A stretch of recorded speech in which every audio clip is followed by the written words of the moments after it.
గ్రామ పంచాయతీ ఎన్నికలు సమీపిస్తున్న నేపథ్యంలో ఉమ్మడి ఖమ్మం జిల్లా మాత్రం ప్రచారం మాత్రం ఊపుందని చెప్పవచ్చు. ప్రధానంగా బీఆర్ఎస్ అదేవిధంగా బీజేపీ కాంగ్రెస్ పార్టీ మాత్రం హోరాఎత్తున ప్రచారం చేస్తున్న పరిస్థితి. ప్రస్తుతం మనం ఖమ్మం జిల్లా రఘునాథపురం మండలం పాపడపల్లి పాపడపల్లి గ్రామంలో లక్ష్మి అనే అభ్యర్థి సర్పంచ్గా పోటీ చేస్తున్న పరిస్థితి. ప్రస్తుతం అంతా ఉన్నారు. అలాంటిదో చెప్పడం, మీరు సర్పంచ్గా పోటీ చేస్తారు కదా, మీ గ్రామంలో ఎలాంటి సమస్యలు ఉన్నాయి?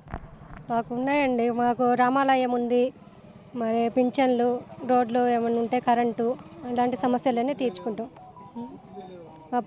పూర్తి కాలేదు రామాలయం, అది పూర్తి చేయాలన్న ఉన్నది. మీరు గ్రామంలో వెళ్తారు కదా, మరి ఓటు వేయడానికి ఏమని అడుగుతారు? ప్రజలకు వెళ్తారు కదా. మేము రామాలయం పూర్తి చేస్తాము, ఏమన్నా పనులు ఉంటే పూర్తి చేస్తాం, అభివృద్ధి చేస్తాం గ్రామాన్ని ఓటు అడుగుతున్నాం.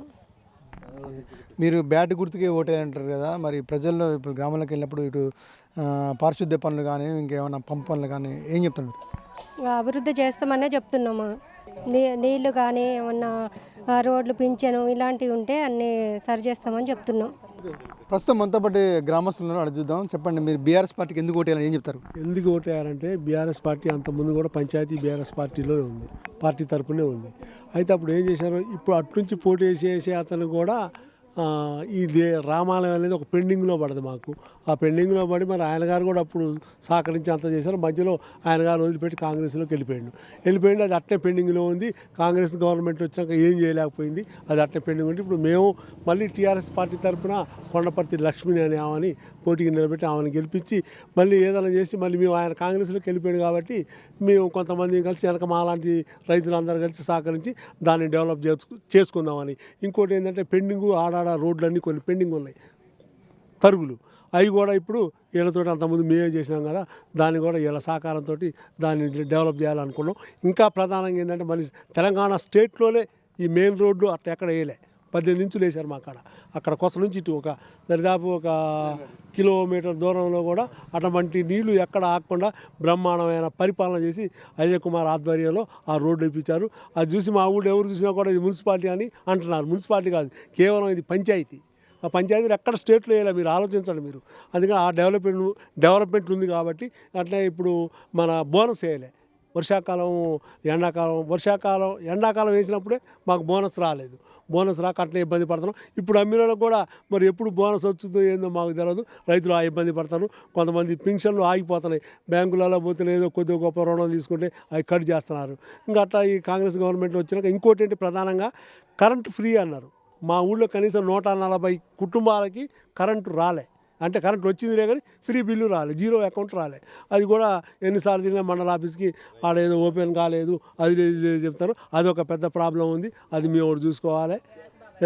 ఇప్పుడు మామూలుగా గ్యాస్ ఏదో ఫ్రీగా ఇస్తున్నారు, చేస్తున్నారు, ఆ గ్యాస్ ప్రాబ్లం. ఇలాంటివన్నీ మేము టీఆర్ఎస్ పార్టీలో ఉండి అజయ్ కుమార్ గారి నాయకత్వంలో ఇవన్నీ డెవలప్ చేసుకుందామని కొండపర్తి లక్ష్మి పోటీకి నిలబెట్టి అవతల కాంగ్రెస్ పార్టీ తరఫున వాళ్ళతో ఓడించి మేము గెలవాలని ప్రజలందరికీ ఈ మాటలు చెప్పుకుంటూ మేము ఇట్లా ప్రచారంలో కొనసాగుతున్నాం. పాపడపల్లిలో మాత్రం బీఆర్ఎస్ పార్టీ ఖచ్చితంగా కొండపర్తి లక్ష్మి గారే ఖచ్చితంగా వెళ్తారు ఇక్కడ. ఎందుకనంటే ఇప్పుడు కాంగ్రెస్ పార్టీ చేసిన అభివృద్ధి ఏం లేదు ఈ 2 సంవత్సరాల్లో. అసలు మీరు చూడండి, ఎక్కడ ఏమైనా చేశారు? అసలు ఏమీ లేదు. చేసినవి కూడా అన్నీ అన్యాయంగా. ప్లస్ ఇప్పుడు ఇళ్ళు ఇచ్చారు, ఎవరికి ఇంట్లో ఇచ్చారు? అవి అన్ని పనికిరాని వాళ్ళకి ఇచ్చారు. కరెంటు ఉచిత కరెంట్ అన్నారు, ఉచిత కరెంట్ లేదు. మళ్ళీ మేము అభివృద్ధి చేస్తాం. ఇప్పుడు వచ్చేసారి మమ్మల్ని గెలిపిస్తే ఖచ్చితంగా మేము లక్ష్మీ గారి ద్వారా, అజయ్ కుమార్ ద్వారా, కేసీఆర్ గారి నాయకత్వంలో 100% మేము అభివృద్ధి చేసి చూపిస్తాం. మేము అధికార పార్టీకి నిధులు ఎక్కువ వస్తాయి కదా, మరి ప్రతిపక్షం రావు కదా? అంటే ఇప్పుడు అధికార పార్టీకే నిధులు అంటే ఇప్పుడు అట్లా అనుకోవద్దు. అది ఎందుకంటే మేము పోరాడతాం. మాకు నిధులుగా రావాలని మేము పోరాడతాం. ఇవ్వకపోతే మేము ఎత్తి చూపుతాం వాటిని. ఎందుకు ఇవ్వట్లేదు మాకు అని చెప్పి ఎత్తి చూపుతాం సార్. మీరు చెప్పండి, ప్రధానంగా బీఆర్ఎస్ పార్టీకి ఎందుకు ఓటేయాలని ఏం చెప్తారు? బీఆర్ఎస్ పార్టీకి ఎందుకు ఓటేయాలంటే బీఆర్ఎస్ పార్టీ ఇక్కడ చాలా డెవలప్ చేసింది. రఘునాథపాలెం మండలంలోనే పాపడపల్లి ఫస్ట్ గ్రామం. అజయ్ కుమార్ గారి పుణ్యమాని అజయ్ కుమార్ గారి నాయకత్వంలో మా సర్పంచ్ గారు, మాజీ సర్పంచ్ గారు బాగా డెవలప్ చేశారు. బాగా డెవలప్ చేసి ప్రతి గొంది లేకుండా, సందు లేకుండా ఓట్లు వేసాం. ఇక్కడ బాగా డెవలప్ చేసాం. పేదలందరికీ సహాయం చేసాం. ఇంకా కొంతమంది ఆ రోజు పింఛన్లు రాలేదు. ఎందుకు రాలేదంటే ఆనాడు ఓట్లు వాళ్ళకి వయసు లేక తప్పుబడి పింఛన్లు రాలేదు. ఈ గవర్నమెంట్ వచ్చిన తర్వాత పింఛన్లు ఇస్తా, అది ఇది ఇస్తా అని మాటలు చెప్పింది. వాళ్ళకి దానికి లొంగిపోయి ఓట్లు వేశారు వాళ్ళకి. కానీ ఇప్పుడు మేము మొత్తం పింఛన్లు ఏదున్నా మా సర్పంచ్ లక్ష్మీ గారి పుణ్యమాని మేము మొత్తం కలిసి చేస్తాం. ఇక్కడ రైతు బంధు రాలేదు, రైతు బీమా రావట్లేదు, ఇక్కడ రైతు బోనస్ రావట్లేదు, ఇక్కడ ఏమీ చేయలేదు. పత్తి రైతుకి పత్తి హరిత కోసంగా ఉంది, రైతుల పరిస్థితి దారుణంగా ఉంది. గ్యాస్ అన్నాడు, ఉచిత గ్యాస్ అన్నాడు, గ్యాసు లేదు, ఏ డెవలప్మెంటు లేదు. కాంగ్రెస్ పార్టీ ఇక్కడ డబల్ బెడ్రూమ్ 58 డబల్ బెడ్రూమ్ ఇచ్చినాం ఆనాడు. అజయ్ కుమార్ గారు, కేసీఆర్ గారి నాయకత్వంలో 55 ఇళ్ళు ఇచ్చినాం మేము. 55 ఇళ్ళు ఇక్కడ ఇస్తే 55 పేదవాళ్ళకే ఇచ్చిన ఇళ్ళు. ఈ రోజు ఇక్కడ ఇప్పుడు ఇచ్చిన ఇళ్ళన్నీ ఉన్నోళ్ళకి ఇచ్చుకున్నారు, వాళ్ళు పార్టీ పరంగా ఇచ్చుకున్నారు, ఆర్థికంగా వాళ్ళు ఉన్నోళ్ళకి ఇచ్చారు. కానీ ఆ రోజు మేము 10 లక్షల ఇల్లు కూడా చెమ్మేడు నీళ్ళు పోయేలా, ఇప్పుడున్న క్యాండిడేట్లు చెమ్మేడు నీళ్ళు పోయకుండా కూడా మేము డెవలప్ చేసి వాళ్ళకి ఇల్లు ఇచ్చినాం. ఇవాళ 5 లక్షలు ఇల్లు ఇస్తున్నారు, 5 లక్షలు 15 లక్షలు అవుతున్నాయి ఈరోజు వాళ్ళకి ఖర్చు. మేము ఉచితంగా ఇల్లు ఇచ్చినాం, మేము డెవలప్ చేసినాం ఈ ఊరిని. ఈ ఊరి కోసం మేము ఓటు అడుగుతున్నాం, మాకే ఉంది హక్కు, ఓటు అడిగే హక్కు మాకే ఉంది, మేము డెవలప్ చేసాం, మాకు ఓటేమని మా అభ్యర్థిస్తున్నాం ప్రజలందరినీ. అంటే ఇప్పుడు గడిచిన 2 ఏళ్లలో 6 గ్యారంటీ పథకాలు, ఉచిత బస్సు ఇచ్చినట్టు, రేషన్ బియ్యం ఇచ్చాంటారు, అనేక పథకాలు ఇచ్చామని చెప్పి కాంగ్రెస్ పార్టీ చెప్పింది. బియ్యం ఇచ్చినామంటాడు, బియ్యం సన్న బియ్యం రైతులు సన్న బియ్యం బోనస్ చేస్తున్నాడు, బోనస్ చేయలేదు. సన్న బియ్యం ఇస్తాను మాట వాస్తవం 2 నెలలు బట్టి ఇస్తున్నాడు సన్న బియ్యం. తర్వాత గ్యాస్ ఇస్తున్నాడు, గ్యాస్ ఇవ్వలేదు. ఉచిత బస్సు అన్నాడు, ఇక్కడ పేద ప్రజలు ఉచిత బస్సు ఎక్కేటోళ్ళు ఎవరు లేరు. హైదరాబాద్ సిటీలో ఎక్కుతారు కానీ ఇక్కడ ఎవరు అంత కూలి పనిలో పోతారు. ఇక్కడ సాయం బస్సు ఎక్కేటోళ్ళు లేరు. నెలకో 2 నెలలకో 3 నెలలకు ఒకసారి పోతారు బస్సు ఎక్కి, అంతేగాని ఇక్కడ బస్సు ఉచిత బస్సు లేదు. ఆ పథకాలు ఏమి ఇక్కడ అమలు కాలేదు, ఎవరు ఎక్కేటోళ్ళు లేరు, దిగేటోళ్ళు లేరు. బస్సు ఇందిరమ్మ ఇల్లు ఇస్తుంటారు. ఇందిరమ్మ ఇల్లు ఇచ్చారు, ఇందిరమ్మ ఇల్లు ఎవరికి ఇచ్చారు? ఉన్నోడికి ఇచ్చారు, లేనోడికి ఇవ్వలే. పేదోడికి మిగిలిన 15 లక్షలు పెట్టి కట్టుకోవాలంటే వాడు ఏ ఇల్లు కట్టుకుంటాడు? 5 లక్షలతో ఏమైంది? బేస్ మట్టం కావట్లేదు. అంటే ఇప్పుడు బీఆర్ఎస్ పార్టీ ఒకవేళ ఇప్పుడు గ్రామ సర్పంచుల ఎన్నికల్లో ఒకవేళ గెలిస్తే ఏం చెప్తారు? మేము డెవలప్ చేస్తాం, మాకు కూడా ఇల్లు ఎందుకు ఇవ్వలేదు? మేము ప్రజాస్వామ్యం ఇది, ప్రజాస్వామ్యాలు ఏ పార్టీ ఒకటి మేము గెలిస్తే మేము టీఆర్ఎస్కే చెయ్యం, కాంగ్రెస్ వాళ్ళకి కూడా చేయాలి, బీజేపీ కూడా చేయాలి, సిపిఐ పార్టీ చేయాలి, సిపిఎం పార్టీ చేయాలి, అన్ని పార్టీలు చేయాలి. గెలిచిన తర్వాత ప్రజలందరూ మన వాళ్ళే, ఖచ్చితంగా చేస్తాం, అందరికీ న్యాయం చేస్తానని వాగ్దానం చేస్తాను. ఇంకా మీరు చెప్పండి, ప్రధానంగా ఈ గ్రామంలో ఉన్న సమస్యలు ఏంటి? సమస్యలో మాకు ముఖ్యంగా రామాలయం గుడి కావాలి. బీఆర్ఎస్ పార్టీకి వెళ్తేనే రామాలయం గుడి అయింది, వేరే వాళ్ళు ఎవరైనా చేయలేరు. అది ఎందుకని? వాళ్ళ వల్ల కాదు, వాళ్ళు ఎంతమంది చేశారు కాబట్టి ఆ పక్కన పెట్టి 2 సంవత్సరాల మట్టి అట్నే గుడి అట్నే ఆగిపోతుంది. మాకున్న బాధ అది. మెయిన్ ఏంటంటే గుడి కావాలి, ఆ బీఆర్ఎస్ పార్టీ వల్ల అయింది అది.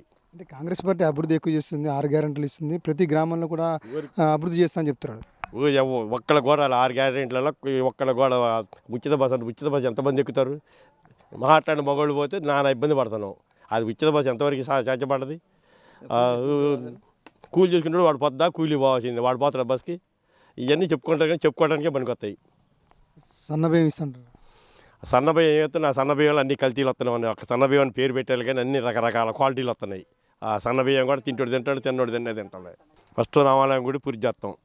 లైట్లు, ఈది లైట్లు తప్పనిసరి. ఇప్పుడు చాలా పోయినాయి, ఒక్కళ్ళు కూడా పెట్టేటోళ్ళు పట్టలే. పారిశుద్ధ్యం ఆడనే ఆగమగా ఉంది, అది కంప్లీట్గా చేస్తాం. ఇవన్నీ ట్రాక్టర్లో రిపేర్ కూడా చేయట్లేదు కనీసం.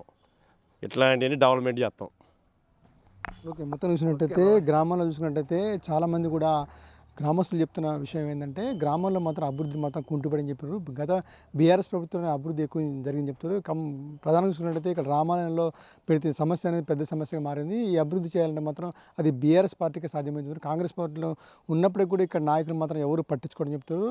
దీనికి సంబంధించి కూడా ఇటు గ్రామాల్లో కూడా అనేక పారిశుద్ధ్య పనులు కానివ్వండి, పంపు పనులు, అనేక సమస్యలు మాత్రం ఎక్కువ ఉన్నాయని చెప్తారు. ఈ నేపథ్యంలో అభ్యర్థి ఇక్కడ పాపడపల్లి అభ్యర్థి లక్ష్మి మాత్రం గెలిపించుకుని మాత్రం అవన్నీ అభివృద్ధి జరుగుతున్నాయి. గ్రామాల్లో మాత్రం ఎటువంటి సమస్య లేకుండా కూడా పనులు చేస్తామని కూడా ఇక్కడ గ్రామస్తులుగా చెప్తున్న పరిస్థితి కనిపిస్తుంది. కెమెరామెన్ సతీష్తో గోవింద్, పాపడపల్లి గ్రామం నుంచి.